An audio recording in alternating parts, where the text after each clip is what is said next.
Hello everyone, this is Pooja Sharma from Pooja Sharma classes. उम्मीद करती हूँ आप सब अच्छे होंगे। तो आज हम डिस्कस करेंगे आपके साथ व्यक्तित्व को, पर्सनैलिटी को आपके साथ डिस्कस करेंगे। तो आपको मेरे साथ जुड़ जाना है और अपने यूपी टेट और सुपर टेट की तैयारी को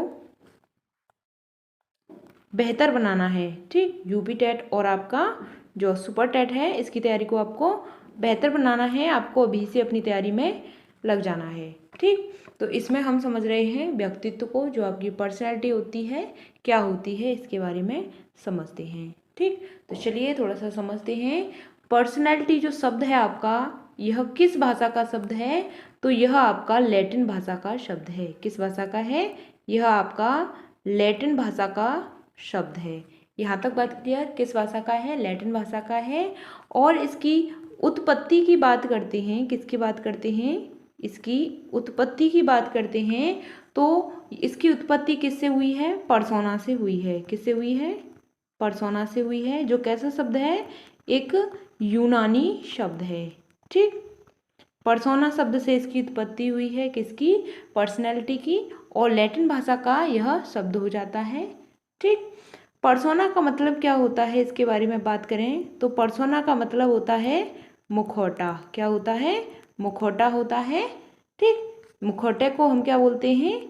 मास्क बोलते हैं। ठीक, मास्क बोलते हैं, आपको ध्यान रखना है। ठीक, चलिए आगे बढ़ते हैं। अब बात करते हैं यहाँ पे कि जो आपकी पर्सनैलिटी होती है यह किस तरीके की होती है। तो एक तो आपकी पर्सनैलिटी पॉजिटिव होती है। कैसी होती है? पॉजिटिव होती है। और एक आपकी नेगेटिव हो जाती है। ठीक, तो चलिए यहाँ पे समझते हैं एक अच्छे परीक्षण की विशेषताएं क्या क्या होती हैं।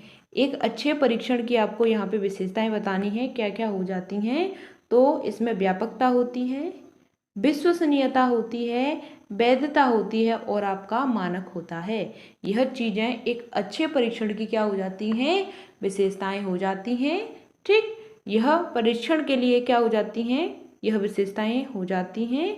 कौन कौन सी? व्यापकता, विश्वसनीयता, वैधता और आपका मानक। यहाँ तक बात क्लियर? चलिए, व्यक्तित्व मूल्यांकन की साधारण विधि है। तो व्यक्तित्व के मूल्यांकन की जो साधारण विधि होती है कौन सी होती है? आपकी प्रश्नावली विधि हो जाती है। कैसी विधि है? यह आपकी साधारण विधि है। किसकी? पर्सनैलिटी को मापने की, इसका मूल्यांकन करने की साधारण विधि हो जाती है आपकी प्रश्नावली। यहाँ तक बात क्लियर? चलिए अब बात करते हैं टीएटी की।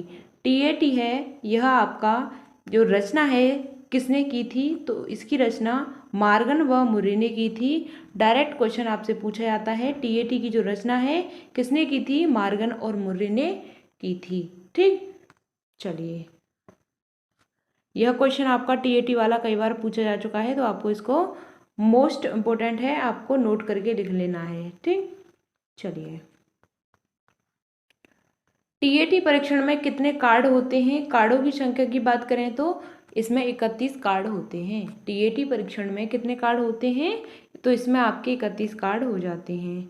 अब बात करते हैं हरमन रोडसा की। तो इसके मनोवैज्ञानिक कौन थे? तो स्विट्जरलैंड के यह मनोवैज्ञानिक हैं। कौन? हरमन रोडसा। ठीक, हरमन रोडसा हैं, यह किसके किसके मनोवैज्ञानिक हो जाते हैं? तो यह आपके स्विट्जरलैंड के मनोवैज्ञानिक हो जाते हैं। यहाँ तक बात क्लियर?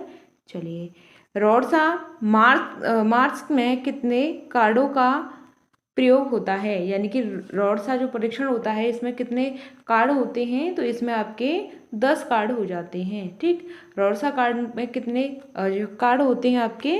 तो इसमें आपके 10 कार्ड होते हैं, आपको ध्यान रखना है। अब बात करते हैं आवश्यकता सिद्धांत का संबंध है। आवश्यकता के सिद्धांत का क्या संबंध होता है? तो इसका सही आंसर है मास्लो। यानी कि किसने दिया है जो आपका आवश्यकता का सिद्धांत है? यह आपके मास्लो हो जाते हैं। कौन?